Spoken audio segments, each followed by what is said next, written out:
میرے دوستو، دنیا کے اندر ماں باپ کو ستا کر خوشی خوشی ہم جاتے ہیں کہ جنت میں چلے جائیں گے، ہو ہی نہیں سکتا۔ جب ہمارے ماں باپ ناراض ہیں تو نبی ناراض ہے، اور جب ہمارے نبی ناراض ہے تو خدا ناراض ہے۔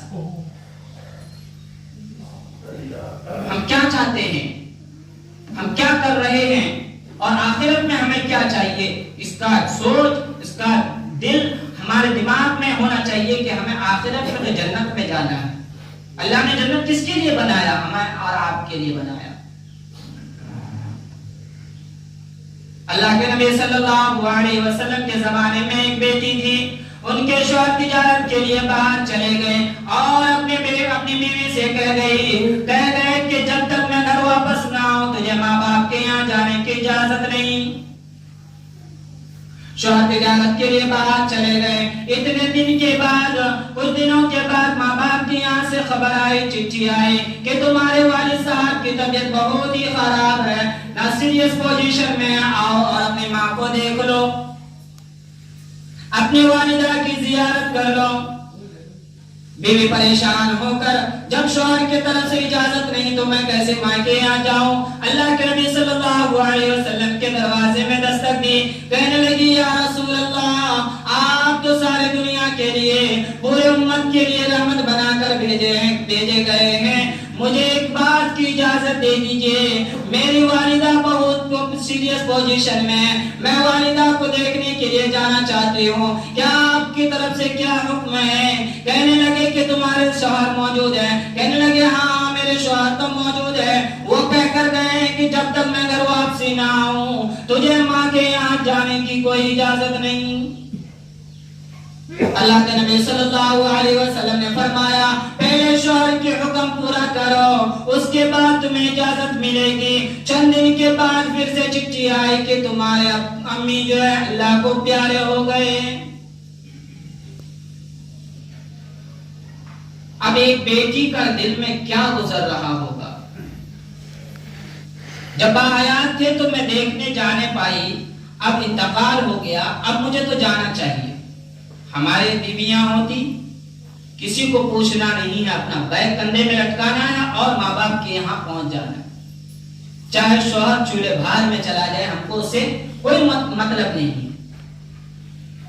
اس وقت بھی دیکھیے اماں وہاں اللہ کو پیارے ہو گئی ہے، پھر بھی اللہ کے نبی صلی اللہ علیہ وسلم کے چوکھٹ میں دستک دی، کہنے لگی یا رسول اللہ اب تو مجھے اجازت دے دیجئے، جب اماں حیات سے تھی میں جانے نہیں پائی، اب اماں تو اللہ کو پیارے ہو گئی ہے، اب مجھے کیا حکم ہے؟ کہنے لگے کہ اپنی شوہر کا حکم کو پورا کرو۔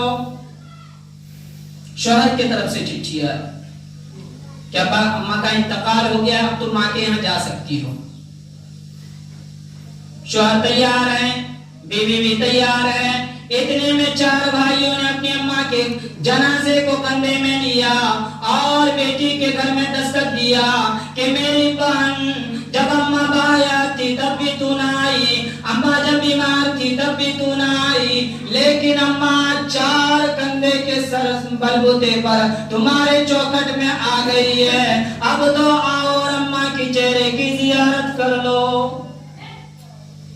بیٹی نے اماں کا چہرہ کو نہیں دیکھا، اماں کے چہرہ کو نہیں دیکھا، اماں کے پیر کو پکڑا، کہنے لگا کہ باری تعالیٰ میں نے تیرے نبی کا حکم کو پورا کیا، میں نے اپنے شوہر کا حکم کو پورا کیا، یہاں تک کہ لیے اماں جب حیات تھی تو میں جانا پائی، اپنی امی کو دیکھنا پائی کہ تجھے پیارا پیارا ہو گئی، تیرے آغوش میں پہنچ چکی ہے، پھر بھی میں نے زیارت نہ کر پائی، اماں میرے اس حکم کا لاج رکھ لے، اے اللہ میرے اس حکم کا لاج رکھ لے کہ میں نے تیرے نبی کے سنت کو زندہ رکھا، اپنے شوہر کے حکم کو پورا کیا۔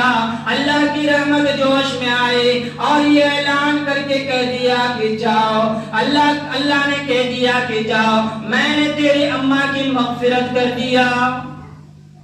چند دن کے بعد مرنے والا کسی کے خواب میں آیا، کہنے لگا کہ یہ بیوی جو ہے بڑی خوش نصیب ہے، اپنی بیٹی کے بلبوتے پر، اپنی بیٹی کے سنت کے آزمانے پر، سنت کے طریقے کے چلنے پر اللہ تبارک و تعالیٰ نے اسے جنت کے باغ عطا کر دیے۔ صبح ہوتے ہی اس نے سارا واقعہ لوگوں کو بتایا.